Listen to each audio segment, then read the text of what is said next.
What's up, everybody? I'm here live. We gonna chop it up about these Diddy tapes because it's a lot of stuff going on right now, and just when we think that we heard everything, the information and all the dirt, all the dark secrets, things are starting to slowly unwind. Um, Also, uh, it seems like, man, so many of these people are connected. Donald Trump um, did a great interview with Joe Rogan. Amazing interview with Joe Rogan. We're going to talk about that. And from what it seems, little Dirk kind of knew what was going on. But let's get into this. Diddy floodgates are opening as the New York Post becomes the first news outlet to actually admit to seeing these Diddy freak-off tapes and providing some details.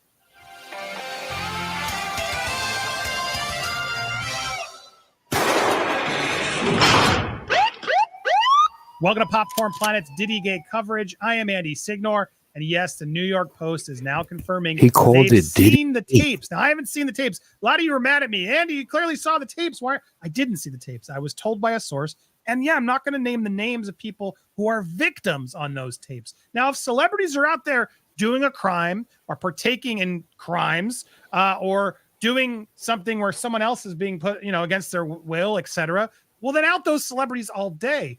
But as this Post article pretty much confirms similar intel I was told, and they're saying they've seen it, it only reiterates that, yeah, there's no celebrities being named because no celebrities in these specific tapes, mind you, are doing anything criminal. Now, it doesn't mean that Diddy's not doing crimes because the details in these are pretty crazy. Let's go through what the New York Post is alluding. The freak-offs coincided with some of the biggest star-studded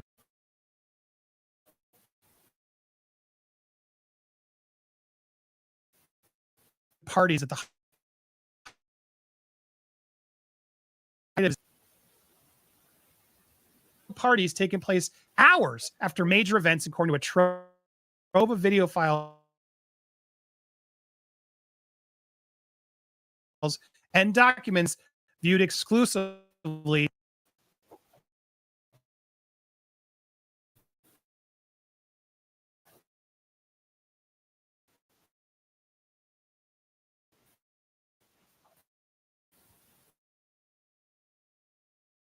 seen any other news outlet that actually has a legal department that can get sued, like the Post, actually admit to seeing them. Even TMZ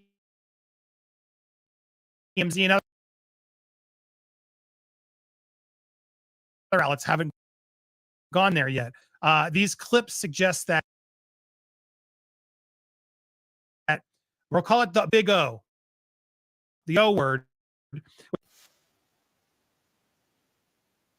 which federal prosecutors say sometimes involved women being, coerced, et cetera, to perform things, hours-long acts.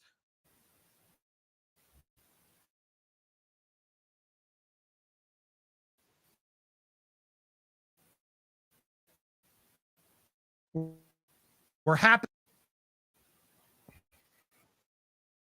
just below the surface. Now, again, they're saying this stuff happened at the same time, but they're not connecting any celebrities to these parties yet. And they make a point to do that again later in the article. And the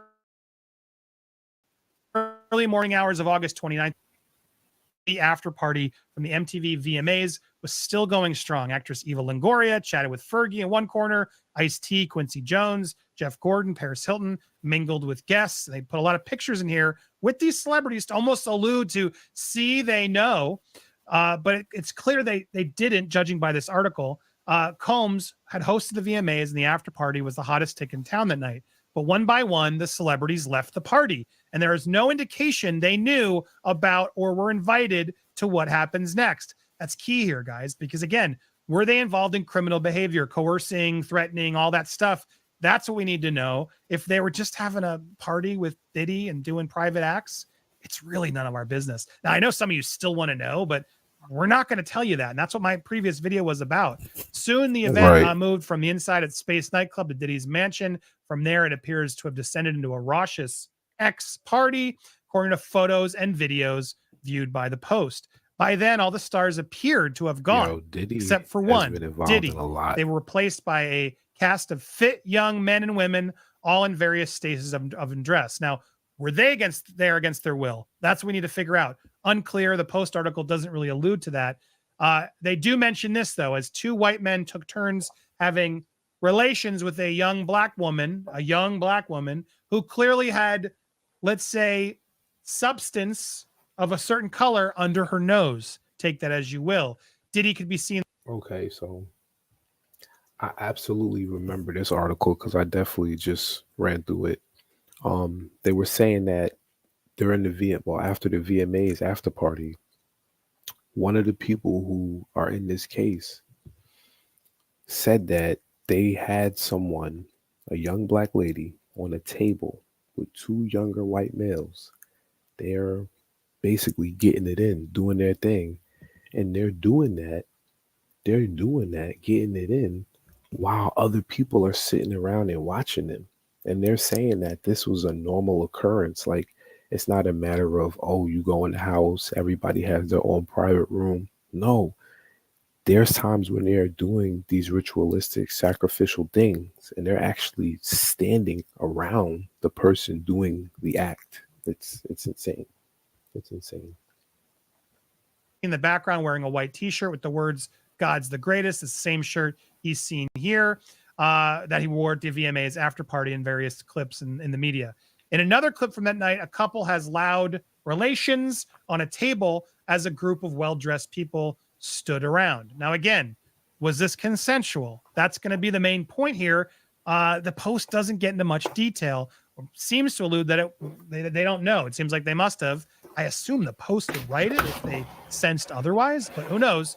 The videos reviewed by the Post are part of the same archive that includes footage that appears to show Diddy having relations with a major younger male A-list star. That video has been shopped around for sale to news outlets by more than one purported seller. Wow. Now, again, Yo, just think about it, right? We are literally in history right now. We're literally living in history. We've went through a pandemic. We've watched a president be convicted or indicted of 34 counts charges. We're in a crazy state right now. Like, we're literally living history. There's so much stuff going on right now. If you're living at this moment, whether it's good or bad, you are part of history. This is history right now. videos reviewed are part of the same archive that includes. Does that mean they saw it themselves? It's a little unclear to me what actually they're saying here. And I don't know. This would confirm what I've heard. But again, this person in this tape, in my opinion, I strongly think is likely a victim in it. And we shouldn't name victims. I don't know why so many of you guys are mad at me for trying to be transparent and tell you the problem here, because clearly the New York Post is having the same problem. No one's going to put these names out unless they're partaking in criminal behavior. That's the line. I'm sure there are tapes of celebrities doing that. And when those come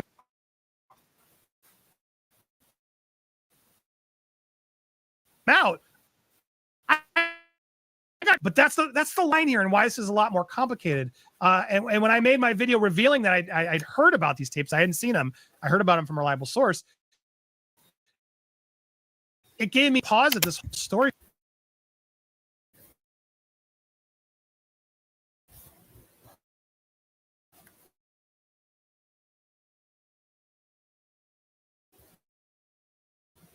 Because I don't know what to do. It sounds like, which case that does make these specific instances more complicated. For me, at least, it should for anybody who stands with victims. But here's what's the problem. This trove of files and the videos are undated. The dates are clearly or dates are clearly incorrect. Other files have dates that are consistent with the verified details of events, locations, clothing that Diddy often wore at these events. However, many of the videos have dates that can be corroborated with star-studded events, including 2004, 2005 VMAs in Miami, 2005 Super Bowl in Jacksonville. After each of these events, Diddy appears to have thrown a wild big O word. So look, that's telling. This confirms the reports, because no major outlet has actually said we've seen the tapes. He's been throwing these big parties after the events. What's also new is from the tapes they have. Yeah, this is wild for the New York Post to say that. I'm actually going to find that clip for y'all. I'm going to go find that news clipping for y'all, because that's pretty crazy. If the New York Post is admitting to actually seeing the tapes, yeah, he's done. Again, they may not have all the tapes. They don't see celebrities in that big party afterwards, which is what a lot of us are assuming. But now they're putting these celebrities in there to try to make it seem like they're involved, but they've already clearly admitted they're not on these tapes, guys. So I'm a little frustrated by this report, because what are we really gathering from this? I mean, did anyone really doubt that these parties were happening and being filmed? My question is, are there crimes being committed? Right. Were people there against their will? Right. People being given substances? These are where they, filmed without their permission. These are the things that are going to get Diddy put away. And I don't want to give Diddy defense that, like, yeah, we just had a big consensual X party, because that's not illegal, guys. It's not illegal. Right or wrong, if you like it or not, it doesn't really matter. What crimes are taking place? That's what we got to figure out. Yeah, one thing that I do want to talk about is that, granted, if he is at his house and he's choosing to have sexual relations with anybody as a grown man, as long as that other person consents, then there's nothing wrong with it. I mean, he could go and buy drugs and take drugs in the comfort and privacy of his own home with as many of his friends as he wants to. That's not against the law. And he's right about that. It's about what crimes were committed. What crimes were committed? That's the question. The alleged behavior is consistent. Again, the alleged behavior consistent with similar allegations where a woman made this claim. Again, these tapes don't prove that. We got to be careful. We got to have due process. Diddy's attorneys denied the latest allegations. We will provide, prove that he didn't do any of this. But during that weekend of Super Bowl in Jacksonville, Diddy threw a star-studded galley with attendants like Ashton Kutcher, Ashley Simpson, Girls Gone Wild founder Joe Francis. Hours later, the party seemingly moved to a $2 million mansion in nearby Sawgrass, where Diddy rented for a reported $20,000 per week. In one video, two men have relations with each other while the sounds of laughter echo throughout the room.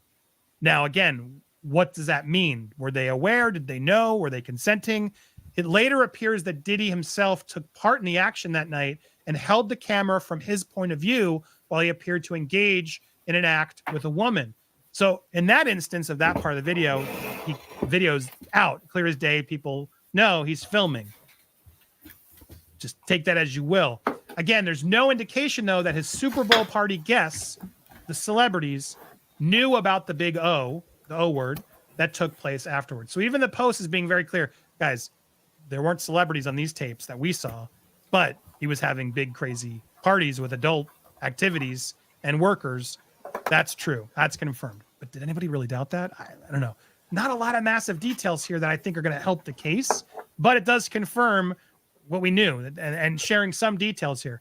Now, they say federal officers raided Diddy's homes, seizing hundreds of videos and mountains of propaganda, bottles of lube, and a statement said that these parties were not always consensual. We know that. That's what we need to prove. Do these tapes prove that? It was what I was hoping we would learn. His alleged behavior of women included telling them to do it, making them do it, in frequent days-long activity with male workers, some of whom were transported over state lines. These events, which Combs referred to as freak-offs, were elaborate. And he arranged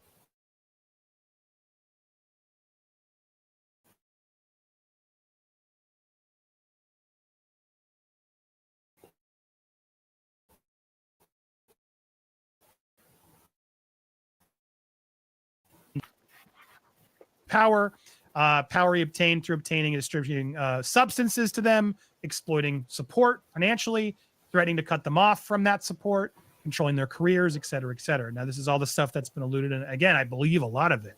It's unclear whether the videos that the Post has viewed are part of the Fed's case. So they don't know if it's the same videos. So they can't confirm that the same type of allegations are happening in the videos the Post has seen. Officials say they confiscated hundreds of videos and hard drives, some of which include freak-off parties. These are consistent with the videos we have. A federal law enforcement source who was involved in investigations said after hearing descriptions of the scenes in the videos. So again, we're not saying these are the same videos the feds have. Just about everything you can imagine was happening at these parties. Now our job is to determine whether it was consensual for everyone involved. Facts. That's what this is about.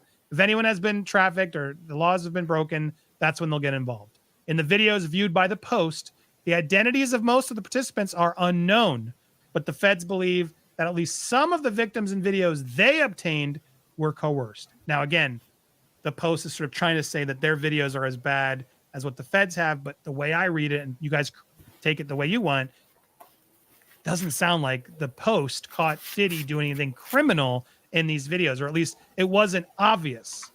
Now, that doesn't stop the fact that Combs has threatened people before, the feds say, including threatening to expose or embarrass them with these recordings of the women if they don't comply. Diddy has been charged, obviously, with all these charges we know. In addition to charges, he faces civil lawsuits, et cetera, et cetera. He's pleaded not guilty and denied the wrongdoing. The law enforcement source, though, did say it's sick S. Look, if this were just him having parties with a bunch of horny adults, we wouldn't be having this conversation. That's perfectly legal.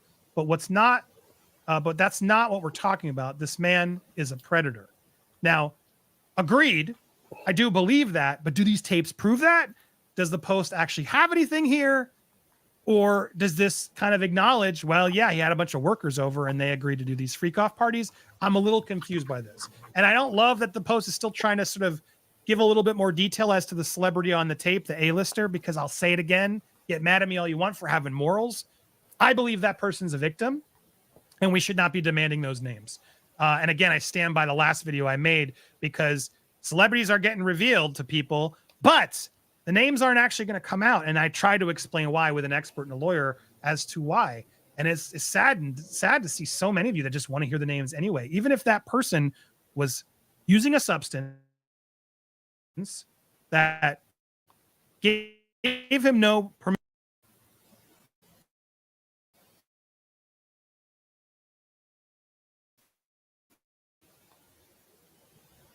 permission to say, yes, please.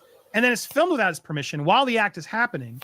We shouldn't know. That's not our business. Now, Diddy should go to jail and that should be held accountable. But for the person, the victim, potentially in that scenario, why would we out that person and name them if they're being pushed to do something they don't want to do? That's my struggle. That's my problem. And with a lot of these tapes, just like the Post is seemingly confirming a lot of the intel I've heard, this is just consensual stuff. Now, I did hear about other celebrities on tape doing other consensual acts. And until I see proof or we get a report that says they are criminals too, or behaving in activity that's criminal, I think those names are going to still stay back against the, stay in the shadows, because again, Facts. they have to be I doing think so, something too. criminal to be named, in my opinion. But I don't want to know what you think, and I want to know what your thoughts are of these details. Is this a letdown? Does this confirm things you didn't already think were happening? And are you surprised the Post wasn't able to find any sort of coercion or somebody not aware of what they're doing? I'm curious what your thoughts are. Does this add more to the puzzle or not? Let me know your thoughts in the comments down below. Make sure if you haven't already, hit that subscribe button, hit that bell for all alerts, and smash that like button as well. Also, we just did a massive, fun, uncensored episode. We are now doing these every Friday at 12 noon, where we talk about topics that we can't really talk about as easily here on YouTube. And so it's for members here on YouTube or members on Patreon. If you become a member, you can watch it. Come check it out. We hung out for a while. We had a lot of fun. And we actually talked about this story a little bit more in detail. Lewis, Kim and I had some disagreements, but ultimately came around. If you want to check it out, click it right there on the left. Become a member today. Support our coverage. And thank you guys so much for watching. All right. So great interview. That was a great interview. Hold on 1 second, y'all. All right. So, oh yeah, they got Durk, y'all. So, I don't even want to go through this. This is probably better. This is probably better. That could maybe work in his favor because that's going to force the government to get ready within 60 to 70 days. But still, they probably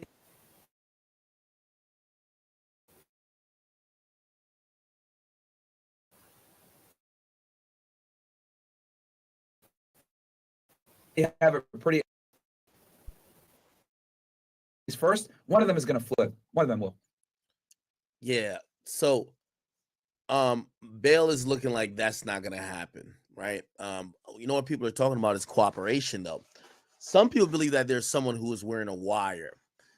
Based on what you saw in the charging documents, whether the complaint or the indictment, do you believe that anybody wore a wire, or do you think that this is a series of unfortunate events? It's possible that they had an informant in. Whether that informant was wearing a wire, it's too early to tell now. But I wouldn't be surprised if they didn't have someone that was either directly tied with Durk or someone that was maybe one layer away to be able to provide them this information. But from the evidence that I'm seeing right now in this criminal complaint, what they got, a lot of it is old-fashioned police work, cameras, looking at financial records with credit cards, hotel bookings,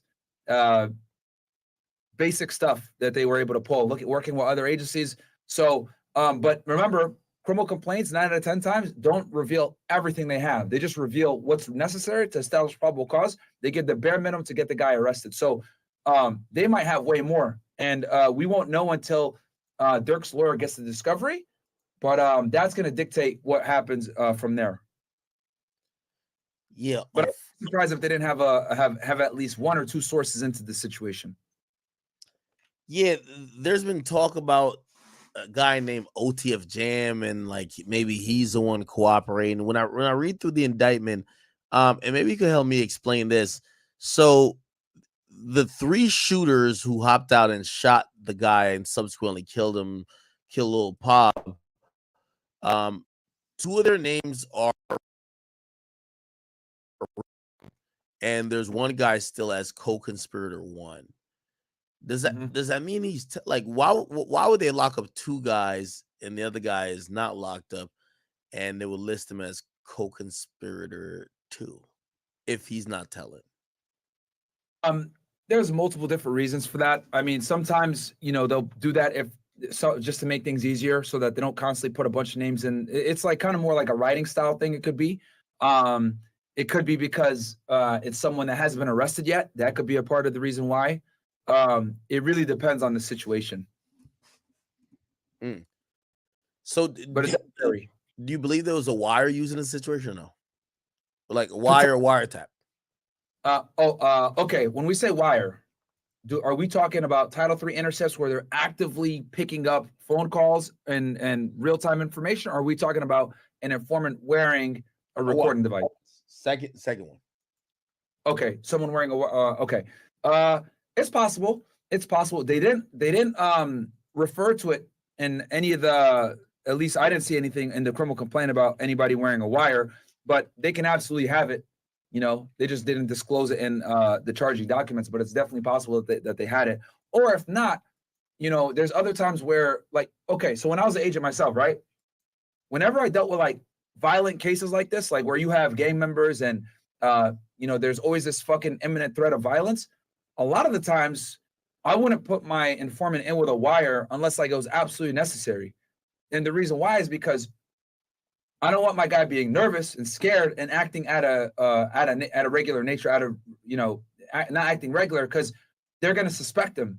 So, and the worst thing you could have is have an informant being killed when they're like meeting up with bad guys. So there were a lot of times, bro, where I would just let him go in without a wire and he would just come back and debrief me. Now, unless if it was like a gang meeting and there were going to be some high ranking guys there, etc., that's a little bit different. But on like regular meetups or whatever, sometimes I wouldn't give them a wire because I don't want them to be nervous or be scared. And also there's other times where sometimes they'll pat them down, right? Or I would give them a very high-end recording device so they can't pick it up. But I would always be wary of my informant and them not getting killed, especially when you're dealing with gangbangers. Wow. Yeah. Well, So Is it normal that all the co-conspirators, because they're saying they helped plan this thing, do they get charged, or if they don't get charged, is it safe to assume that they've worked out a deal or a proffer? Um, wait, say that again. You're saying like they got charged and what, or they didn't get charged? So there's a bunch of people named co-conspirators, right? So we Yeah. obviously know one was Durk. He did get charged on a complaint, but Yep. there's 2, 3, 4, and 5. We don't know who they are. We don't know their intentions to send third. And I guess, what is it likely when you see people being listed as co-conspirator if they're not charged? Does it mean they're telling? It could be either or. It could be, and this is why they write it this way, so that like guys like me and you can like kind of try to figure out what's going on. It could be where they are charged and they're just referring to them as a co-conspirator, or they could be people that aren't charged that we don't know about yet. So it could be either or. Mm. The only person that really knows a lot of the times is the agent and the AUSA which co-conspirator is which. So sometimes they do that to make it a bit harder for people to detect who is who. Obviously, it's all going to come out though once they pass over discovery. Hey, And Durk's going to know exactly who cooperated. so I had said this before, and I'm like, yo, hey, listen. Apple won't give up like the encryption key to your phone to unlock it, but if you have some fuck shit going on in iCloud, they'll do it. It appears like they did do some iCloud checking of Durk. Yes. How do you do that, and why would you do it? And also, does the person ever know? So yeah, and I think I've mentioned this before, and people thought I was crazy for saying it. iPhones are actually pretty hard to break if you don't have the code to get in.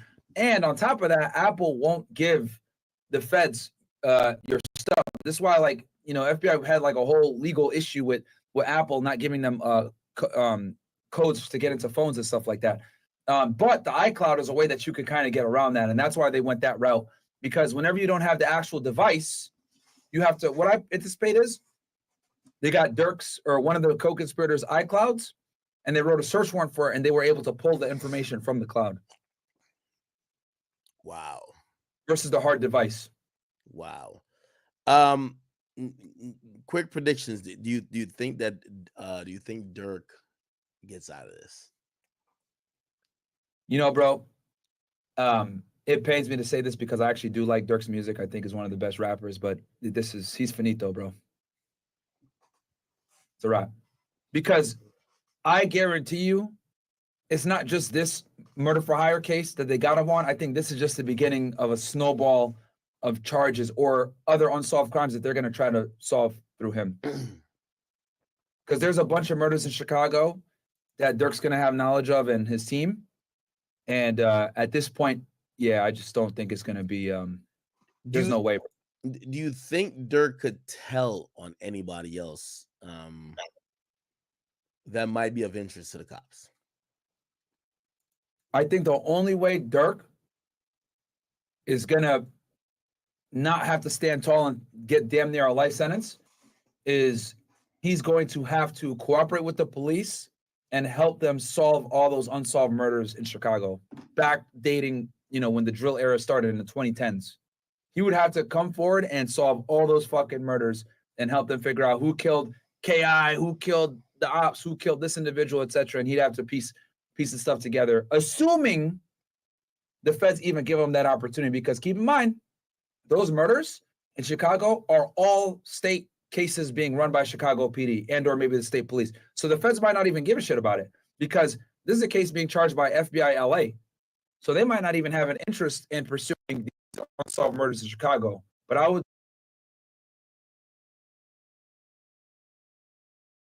say that's the only way that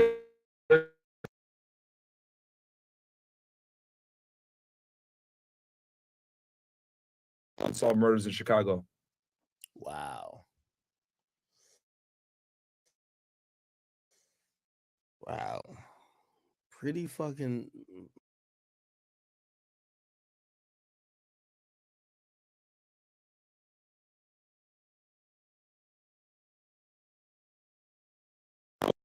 find that the same vested interest like that either, because Chicago PD has been slacking for what, 10 plus years, all these unsolved murders. Yeah. No, 100%. What do you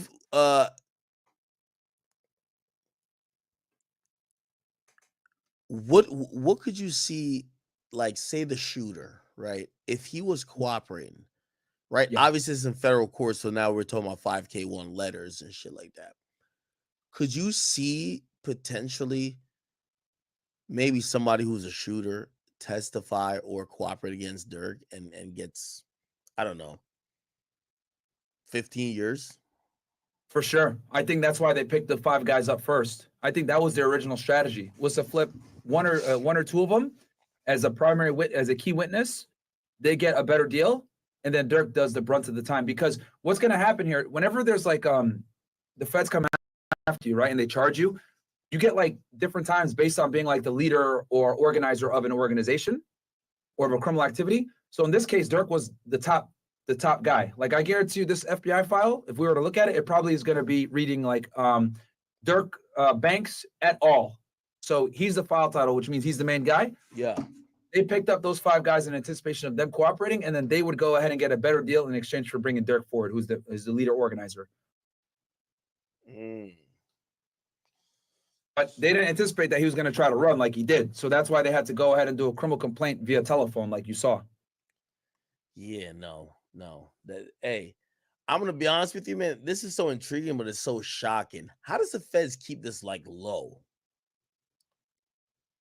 Well, I mean, it's the FBI. The FBI, as much as criticism as they get, they're pretty good from an operational security standpoint. They classify everything, which is comical because there's been times where I give them information and then I ask them for that information. They'll sit there and tell me that's classified. I'm like, what the fuck? I gave you that info. But you know, they are pretty good at keeping things tight-lipped. You know, obviously they went ahead and did the, you know, Trump search warrant and all this other shit. So they do have fairly good operational security. But yeah, man, this is something that they've been doing now for a while, as you could see. You know, as soon as King Von got killed, they probably opened up a case potentially, or if not, even before that, probably because the FBG Duck thing probably brought their attention to it as well. This agent probably worked very closely with the FBI field office out of Chicago that handled the Duck case. All right, I'm gonna sound a little bit ignorant, but I'll ask. Okay, based on your research on whatever, if say there is no witnesses that turn up to court, do you think Durk could beat this? Okay, let's play that scenario. Let's assume that the 5 guys that got arrested all stand tall and say, "No, I'm not fucking talking." That will put Durk in a good position where he could potentially go to trial, but we still don't know who else they might have, because they might have. I'm guessing that they have other sources that provided them information, which led them to be able to indict these 5 guys. So he's still not out of the hole yet, because there might be other individuals in Durk's camp that provided the info that even got the shooters caught up. So, you know, obviously none of these guys talking would be huge. It'd be great for Durk, because the other individuals might not be privy to what Durk is doing that might have cooperated. But yeah, bro, this is going to be very, very difficult, because I anticipate one of these 5 is going to talk, bro. Yeah.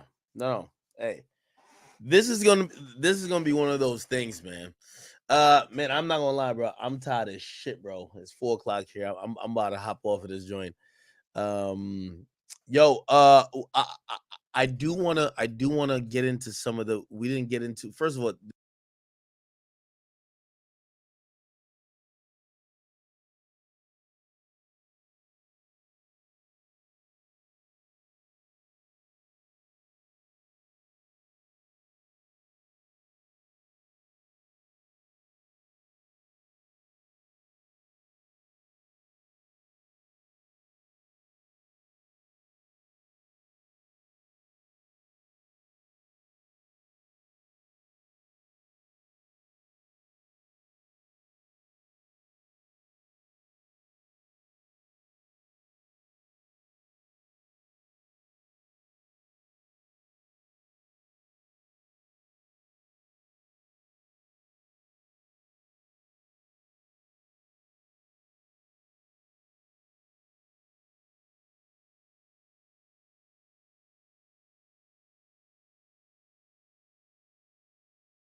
Hello, everyone. I'm Lisa Booth, along with Molly Lyon, Charlie Hurt, and Jason Chaffetz, and welcome to the Big Weekend Show. The big story tonight. For the first time ever, former President Trump is tied in national polls going into Election Day. With just 10 days to go until voters cast their final ballots, both candidates are hitting key battleground states today. Trump rallying in Pennsylvania today, pitching his closing arguments to his supporters. Are you better off now than you were 4 years ago? I will promise you we're going to end inflation very quickly, and I'll stop the invasion of criminals pouring into our country. They're criminals, and they're pouring in like we've never seen. Kamala broke it, and I will fix it. Starting on day one of my new administration, I will end Kamala Harris's war on Pennsylvania energy, and we will frack. Pennsylvania, you have to stand up and you have to tell Kamala that you've had enough.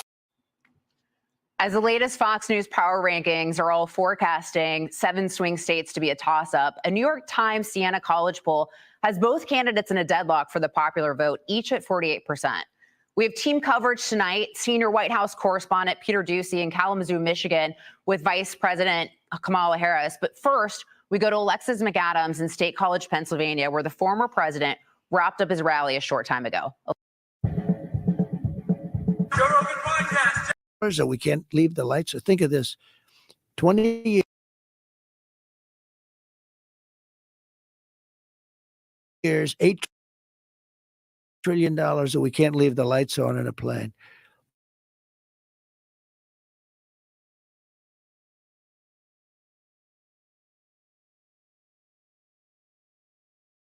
I said, that's okay. Turn the lights on. I'm not going to fight them. That's what. Well, this is because it's too dangerous. Yeah, too dangerous because they see the light up in the They'll air. shoot at They'll it. shoot at you. You know. So I said, turn the lights off. Then they said, so we're going to also pull your shades if that's okay. I said, that's okay. The plane was pitch black. All the lights outside, you know, the blinking, they go the blinking reds. They were all turned off. And I like to sit with pilots a lot of times. And these guys are specimens. I always say they're better looking than Tom Cruise. Okay. And they're even taller, like perfect specimens. These guys, like for a fighter, you know, you have some guys that are perfect specimens. These Right. guys, and, you know, they picked the best pilots in the Air Force, United States Air Force, to fly Air Force One. And I get up there and I'm sitting and I'm feeling my way up. You know, it's up high because 747, so you go through the stairs, but I sort of knew my way up. There wasn't a light in the plane. I'm saying, can you imagine? We spent trillions of dollars and we're trying to fly in blind. But I got into the plane. The cockpit is dark black, little tiny light. You could see the pilot, a perfect looking human being. His co-pilot, everybody was perfect. They were all like movie stars. You know, it's like I could have cast a movie with these guys and nobody would believe it because they were too good looking. So I said, how are we doing, Captain? Sir, we'll be landing in 10 minutes. And I look outside. There's not a light. And I'm saying, you know, I've landed a lot of planes. And you see like little lights at least. There's nothing. It's just pure desert.